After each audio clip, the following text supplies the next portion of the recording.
Welcome to the deep dive. Okay, picture this. It's 2025, and the #1 book, like everywhere, top of the Amazon charts, it's about Herod the Great.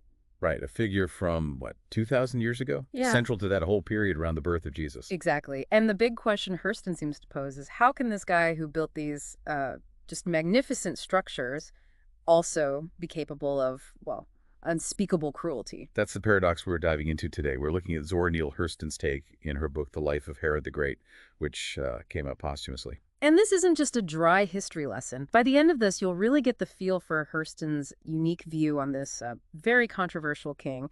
Think of it as your shortcut to understanding a really complex and frankly fascinating book. Definitely. It's Hurston's rhythm, her use of folklore, the psychological depth. That's what makes it stand out. You'll get the core of her perspective, quick and clear. So you'll walk away with a much more nuanced picture of Herod, but also you'll explore these huge themes: power, paranoia, legacy, and all through Hurston's amazing voice. And just to be clear, everything we're discussing today, it's grounded in Zora Neale Hurston's The Life of Herod the Great. Absolutely. And hey, if you find this kind of exploration useful, maybe hit that like button Bye. and let us know in the comments what other books should we tackle. We love getting your suggestions. Okay, so let's start where Hurston starts. The beginning. Son of struggle, she calls it. Yeah, and it's complicated right from the start, isn't it? His background. Very. You've got an Edomian father, a Nabatean mother. He's born right into this whirlwind of Roman politics and Jewish resistance. So immediately he's positioned as this outsider-insider figure. Exactly. Hurston really leans into that. Yeah. He's not quite Jewish enough for some, not Roman enough for others, constantly walking that line. And you have to wonder, how does that shape someone, that feeling of never quite belonging anywhere? Well, Hurston seems to suggest it was fundamental. This constant negotiation of identity, it likely fueled so much of what came later. His drive, maybe his ruthlessness too. That makes sense. That initial contradiction kind of sets the stage for everything else. Precisely. It's like this foundational insecurity that might underpin his later obsession with control. Yeah. Which leads us nicely into the next phase, the rise. Right. His climb to power. Hurston describes it as, well, very strategic, but also pretty brutal. He needed Roman backing. And she paints him as this, young warrior type, but with a sharp political mind too. He knew how to play the game. A game involving a lot of betrayal, shifting alliances. It sounds exhausting, frankly. Well, high stakes, definitely. Survival meant being shrewd, sometimes making really tough, maybe even cruel choices. And Rome saw him as useful, right? Someone to keep the peace, or at least their version of peace. Keep the region under control. But Hurston points out the local people, they saw him differently. More like a puppet. Pretty much, yeah. Yeah. A Roman puppet, which highlights this theme, doesn't it? The limits of power when you're ultimately serving someone else. Your authority isn't entirely your own. That's a really interesting tension.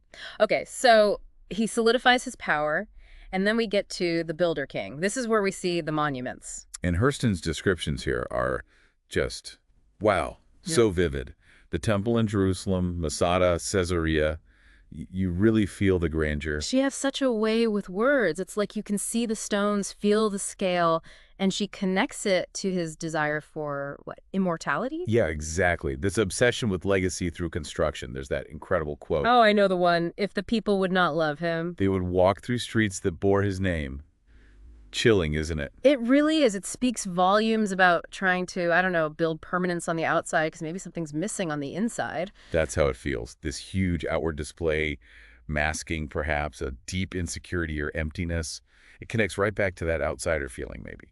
A fascinating, like all this external power, but maybe rooted in internal struggle, which takes us, I think, to the real emotional core of the book. The murder of Mariamne. And just a quick reminder, folks, if you're finding this deep dive helpful, hitting that like button really helps us out. And drop a comment. We genuinely want to know what you think or what other books you're curious about.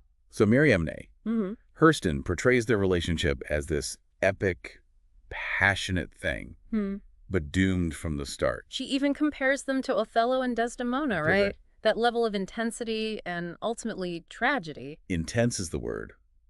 But it's a love, as Hurston shows it, that gets poisoned by Herod's jealousy, his pride, his need for absolute control. That quote, it's haunting. He loved her with the kind of love that strangles. Ugh, yeah. It just captures that possessiveness, that destructive side of his passion perfectly. Hurston really digs into the paranoia here, the toxic power dynamics. The human cost of wanting that kind of control over someone else, it's brutal. It really is. And it sets a dark tone as we move into the next phase, blood and prophecy. This is where we get into the really infamous part of the Herod story. The massacre of the innocents. Yeah. Yeah. Hurston connects this to his escalating fear, specifically about the prophecies of a coming Messiah. So it wasn't just politics, it was existential almost, a threat to his whole legacy, his place in history. That's the sense you get. And what's interesting is how Hurston portrays his mental state. She doesn't excuse the horror, not at all. No, of course not. But she shows him as a man unraveling, consumed by his fear, his paranoia spiraling. It's a humanizing touch, in a way showing the internal driver, even for monstrous acts. It adds complexity, doesn't it? Instead of just a flat villain. Right, and the irony is thick. This guy who built these massive, imposing fortresses, he's terrified by a whisper from heaven, as Hurston puts it. Powerless against an idea, a prophecy. Wow. And look, if digging into complex figures and the ideas of books like this is your thing, do make sure you subscribe to the Book Talkers Podcast YouTube channel. We do these deep dives regularly. Definitely subscribe. Okay, so as paranoia deepens, his actions get more extreme, which brings us to the end. The death of a king. Hurston describes his final days with this, stark, almost poetic quality. It's quite haunting. He's depicted as physically falling apart, right? Diseased, isolated, Utterly alone and, well, hated by pretty much everyone by this point. but still trying to control things, even at the very end. Yeah. Trying to secure his legacy through more cruelty. Yeah, these desperate last-ditch efforts, ordering executions, planning spectacles. It's a grim picture of someone clinging to power, even as life slips away. And how does Hurston leave it? What's the final feeling? It's quiet, almost stark.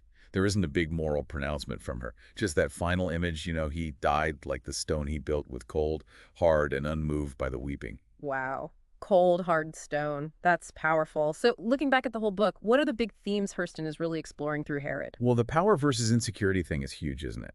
His relentless drive for control seems directly linked to this deep-seated instability. Yeah, that comes through loud and clear. And the prophecy and paranoia link, too. How fear of the future or of losing control drove him to such lengths. Definitely. And she offers this really sharp critique of, you could say, toxic masculinity, maybe. How that need for absolute dominance destroyed his most important relationship with Mary Amney. Right, the love that strangles, and then there's a whole question of legacy itself. Exactly. Can buildings, no matter how grand, actually make up for moral atrocities? What truly lasts? That's a question she leaves you with. So it's way more than just retelling a historical story. Oh, absolutely. Hurston uses Herod to explore these universal human struggles: power, fear, love, death, what we leave behind. And her voice, that unique rhythm, the folklore elements woven in. Yeah. It's just pure Hurston. It really is. And it's important, I think, to recognize her perspective, a Black woman writer tackling this monumental figure from Western history, bringing this incredible emotional depth and a different kind of understanding. It reclaims the narrative in a powerful way. So overall, The Life of Herod the Great by Zora Neale Hurston. It's a complex, often dark, but ultimately deeply rewarding read. Part tragedy, part epic. Couldn't agree more. A really significant work. Okay, so just to quickly wrap up the key takeaways here. Hurston gives us Herod as this bundle of contradictions. Builder-destroyer, lover-killer, powerful, insecure. Uh-huh. And she shows how that insecurity, that paranoia, fueled his actions, leading to both incredible construction and terrible violence. It really makes you question what constitutes a legacy. Absolutely. So here's the thought to maybe chew on after this. Reflecting on Herod's story through Hurston's lens. How might our own insecurities, the smaller everyday ones, shape our own pursuits? Our desire for influence, maybe, or control? What kind of legacy beyond just the tangible things are we actually building day by day? That's a great question to sit with. It brings it right back to us. And if you enjoy mulling over these kinds of questions raised by great books, please do subscribe to the Book Talkers Podcast YouTube channel. We'd love to have you join us for future discussions. Yes, please subscribe. We really hope this deep dive gave you a solid and hopefully quick grasp of Hurston's powerful take on Herod. Our goal is always to help you get informed about important books without needing weeks to read them. Thanks for tuning in. Thank you for joining us on this deep dive. We'll catch you next time for another exploration right here on the Book Talkers Podcast YouTube channel. Make sure you're subscribed. See you then.